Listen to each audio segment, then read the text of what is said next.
Hello friends, welcome to DK channel. ఇక్కడ చూస్తున్నారు కదా, ఇంక్రీజ్ డైమెన్షన్స్. సపోజ్ మనకి ఆటోక్యాడ్లో ఎలా ఇంక్రీజ్ చేసుకోవాలి డైమెన్షన్స్ అనే దాని గురించి ఈ వీడియోలో మనం తెలుసుకుందాం. సో ఫస్ట్గా చూసే వాళ్ళైతే లైక్ చేయండి, షేర్ చేయండి, కామెంట్ చేయండి, సబ్స్క్రైబ్ చేయడం మాత్రం మర్చిపోకండి.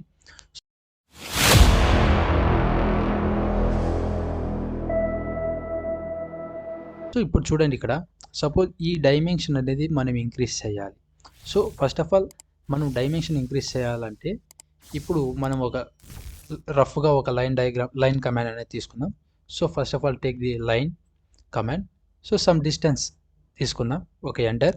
నెక్స్ట్ వచ్చేసి డైమెన్షన్ యొక్క ఫార్ములా ఏమి అంటే డిఐఎం అనేసి డైమెన్షన్ ఫార్ములా.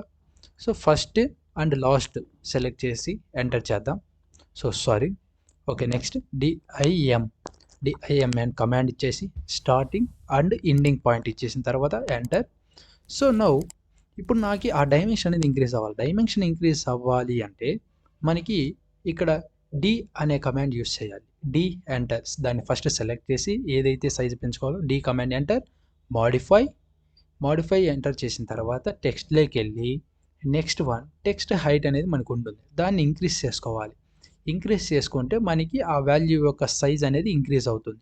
సో చూడొచ్చు ఇక్కడ. సో అప్పటికిప్పటికి కాస్త ఇంక్రీజ్ అనేది అయింది వాల్యూ అనేది. సో ఇంకొస్త ఇంక్రీజ్ అవ్వాలి. So select again, D enter, modify again టెక్స్ట్లోకి వెళ్ళిన తర్వాత text height, some distance, some increases value. So okay, close. So see ఇప్పుడు ఇంకొస్త ఇంక్రీజ్ అయింది. సో ఇలాగనేది మనము వాల్యూస్ని ఇంక్రీజ్ చేసుకుంటాం. So thank you for watching. Please do subscribe.